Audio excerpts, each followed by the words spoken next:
की जीवनामध्ये गुरुचं विशेष महत्व आहे. वंदे महापुरुष ते चरणारविंदम. भगवंताने नमस्कार केला. गुरुर ब्रह्मा गुरुर विष्णू गुरुर्देव महेश्वर गुरु साक्षात परब्रह्म तस्मै श्री गुरवे नमः. नमस्कार. जीवनामध्ये गुरु अत्यंत महत्वाचा आहे.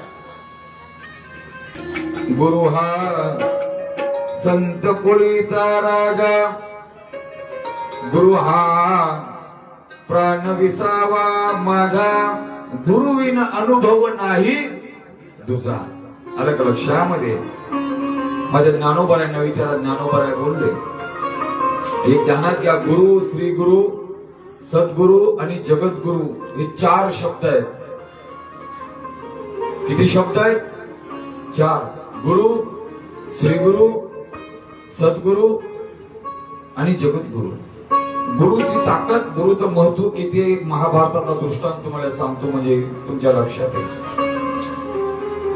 महाभारतामध्ये द्रोणाचार्याकडे पांडवांनी विद्या अर्जन केली, धनुर्विद्या.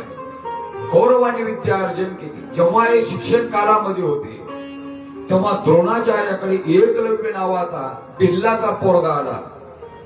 त्यांचं नाव ऐकून की आपणही आपल्या जीवनामध्ये श्री गुरु केले पाहिजे. मला द्रोणाचार्यांना वाटलं की आपण याला विद्या दिली पाहिजे.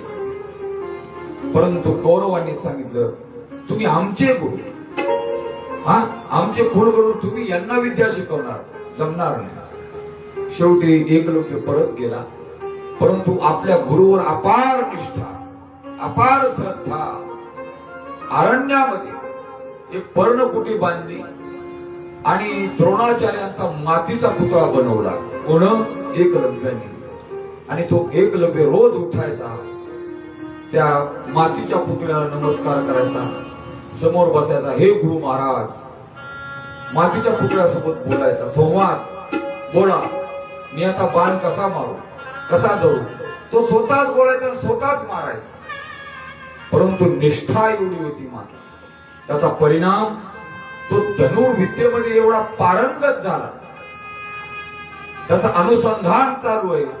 आणि एक दिवस अरण्यामध्ये, जंगलामध्ये एक कुत्रा भुंकायला लागला. त्या भुंकण्यामुळे त्याचं ते अनुसंधान तुटू लागलं. त्याने इकडे तिकडे पाहिलं तर लांबून येणारा एक कुत्रा दिसला. त्यानं काहीच केलं नाही महाराज. असे काही बाण मारले की त्या कुत्र्याचं भुंकणं थांबलं, परंतु तोंडातून, जिभेतून रक्त काही बाहेर आलं नाही. शेवटी तो कुत्रा परत गेला. कोणाकडे? द्रोणाचार्याकडे. पांडवांनी हे दृश्य पाहिलं, द्रोणाचार्यांनी पाहिलं. असा कोण धनुर्धारी असेल की ज्याने बाण तर मारले, रक्त नाही आणि कुत्रा भुंकत पण नाही. म्हणून माग घेत घेत अरण्यामध्ये जेव्हा हे सर्वजण आले तेव्हा पाहिलं की त्या अरण्यामध्ये पर्णकुटीच्या समोर एका मातीच्या पुतळ्यासमोर बसून हा एकलव्य संवाद करतो. हे गुरु महाराज, बोला, मी बाण कसा मारू. द्रोणाचार्यांनी आवाज दिला, अरे तू कोण आहे? त्यावेळेस तो एकलव्य बोलू लागला, गुरु महाराज, मी तुमचा परम शिष्य. आलं का लक्षामध्ये? माझा शिष्य. महाराज, कौरव पांडव बोलायला लागले द्रोणाचार्यांना, तुम्ही आमचे कुलगुरु आणि आम्हाला ही विद्या शिकवली नाही. याला कोण्या वेळामध्ये, कोणत्या तासामध्ये तुम्ही विद्या शिकवली? द्रोणाचार्य म्हटले, मी तर याला विद्या शिकवली नाही. एकलव्य बोलला, नाही ना गुरु महाराज, तुम्ही तर मला ही विद्या दिली. आता काय करा? शेवटी द्रोणाचार्य बोलले, मी तुझा गुरु आहे ना, मग गुरु दक्षिणा नको. ते म्हटलं, जे हवंय ते माग. आणि महाराज शेवटी द्रोणाचार्यांनी त्याच्या हाताचा अंगठा मागितला.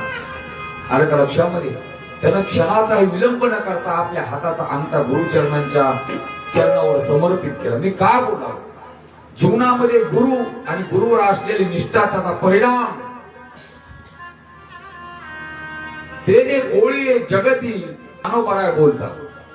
त्या एकलव्याने आपली गुरुभक्ती अर्थात जगविख्यात तेने कोळीये त्रिजगती एकवद केली किंवा ख्याती केली, ज्ञानोबारायांचे शब्द आहेत. म्हणून जीवनामध्ये गुरु पाहिजे.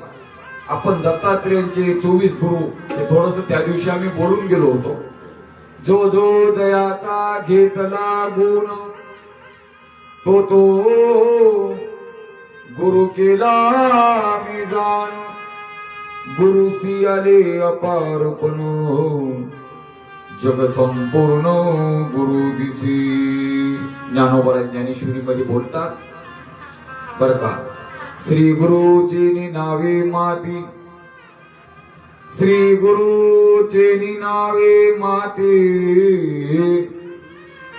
डोंगरी जयापासी होती, तेनी कोळी त्रिजगती ख्याती केली. गुरुच्या नावाची केवळ माती ज्याच्यापाशी होती तो आजही 5000 वर्ष होऊन गेले त्याचं नाव निष्ठेच्या संदर्भामध्ये घेतलं जातं. असा गुरुचा महिमा अलौकिक आहे. ज्ञानोबा बोलतात, श्री गुरु सारेखा असता पाठी राखा, इतरांचा लेखा कोण करी, राजयाची कंता काही भिक मागी, मनाची आजोगी सिद्धी पावी. ज्ञानदेव म्हणे तरलो तरलो, आता उद्धरिलो गुरु कृपे. म्हणून जीवनामध्ये गुरूंची कृपा